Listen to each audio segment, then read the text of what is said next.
The 888 schedule might as well be called the 666 schedule because it's hell. So the 888 schedule is 8 hours of work, 8 hours of sleep, and 8 hours of free time. But the thing that they never really seem to consider in all that is stuff like your commute. You spend like an hour to commute at probably the minimum, right? And on top of that, you have to cook, you have your chores, and even taking care of yourself. And so after all of that, you're left with such a small amount of time for yourself. And so instead of a schedule of 888, either ends up being you get less sleep or you get less free time. And I think a lot of people choose less sleep. And anyone who's kind of looked into it or even experienced it, which we all have, and sleep is so important. You feel awful when you don't get enough. Now, a lot of people get so used to being sleep deprived that it's just their normal state of being after a certain point. And so this whole schedule leads to a lot of unhealthy side effects, like for eating, right? A lot of people don't have time to make their lunch or dinner, or they just don't want to because it takes up their free time. And so they end up going to eat at fast food, and what does fast food lead to? It leads to being unhealthy, obese, all these problems. And we often wonder why America has such an obesity problem. It's almost like it's structured to be that way. And then on top of that, you go to your office, you go to your job, you go to wherever you work, right? In the atmosphere for social endeavors, it's just so artificial. It's not really real at all because, you have to have this etiquette of professionality, right? You don't want to be like making jokes that are too crude or too outside of the box, and so you have to stay within limits. You don't want to talk in your normal cadence because it's not professional. And all these things they wear you down. They're absolutely destructive to your well-being. I mean, having to be a fake version of yourself is just really unfortunate. And your job literally dictates everything about your life. When you wake up, when you go to sleep, when you eat, and when you can even go to the bathroom sometimes. It's like, this is where we're at. Back in the day, they had this thing called slavery, right? Slaves worked, they got housing and food. Today, we work, we get money to buy housing and food. They're very similar. The standard of living is obviously better, but it's a different form of slavery. Here we are again, right? It's all the way back to the start. And as time goes on, we don't even get the basics of housing because we can't afford it anymore. Food is getting expensive. We can't afford any of this. And so we're going right back to the old times. And it's kind of like, what do you do about it, right? And so I don't know how long this can go on. And back in 2020, when, we all know what happened in 2020, that proved that a lot of jobs don't need to be in person. And that can be perfectly done from home.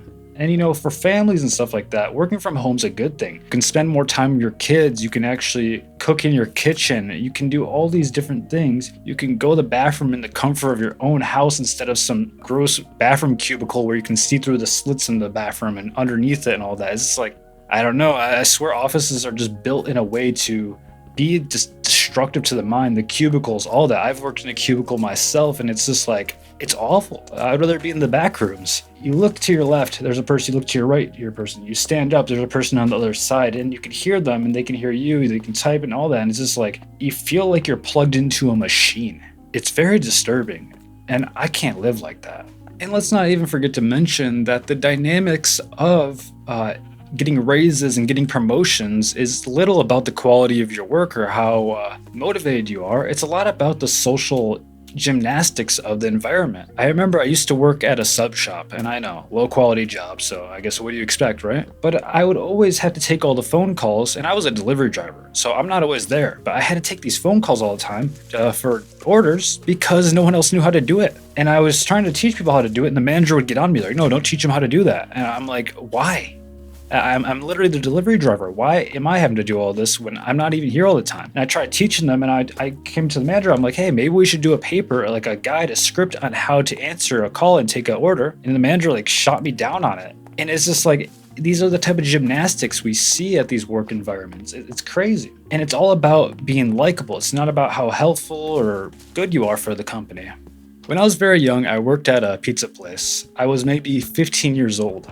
And I did a lot of things. I washed the dishes, I folded the pizza boxes, I took phone calls, right? And the phone call device, the POS system, tracked how many calls each person took. And according to the system, I took the most amount of calls, and I remember making pizza boxes next to this other guy, and I made way more than him. And one day I was on the phone call with a customer trying to take their order, and the manager was yelling about some ghetto story about some degenerate stuff they did. I told them, I'm like, hey, can you be quiet? I can't hear the customer over you. And they're like, oh, no, you didn't. And they got all pissed, and long story short, eventually I got fired. And so I've kind of come to learn that these jobs are not about the quality of the work, they're about your social capabilities. And a lot of social capabilities comes down to your ability to let things slide and lie and stuff like this. That's the thing they don't tell you. Lying and stuff like that is very normal in work cultures. Because if you're honest and you're not high enough on the totem pole to be honest, it leads to trouble. And so when you no longer have to go to an office, you work remote or do you do whatever. I've been doing YouTube for I think 3 years now. And so I haven't had to go to an actual job. But I can tell you right now, the ability to wake up and do what I need to do when I want to do it has been the greatest thing for my mental health. I remember I used to wake up in the morning, drag myself out of bed, just barely running and going through all the motions, getting my shower done, getting my uniform on and running out the door, flying to work in my car because I was rushing. And it was destroying my mental well-being because the need to be at places at a certain time is not how we naturally function. Back before we had all this technology and civilization, they were definitely not saying, oh, be here at 8 p.m. because there was no clocks, right? And they were actually just together. They wake up, everyone wakes up at the same time, the sun rises, and they do their thing for the day. They take each other and they go somewhere. They do their hunting, they do their whatever. But now you're an individual who has to self-motivate himself, self-drive himself everywhere, and it's not the way we're really meant to be living. And I'm extremely introverted, so me saying that we should be in a tribal group setting is not to be taken lighthearted. And so nowadays, we're living to work and not working to live. Because back in the day, you'd go on your hunt, you'd cook your food, you'd do your job, right? And then, I don't know how long that'd take, maybe 4 hours, probably 5 hours at most.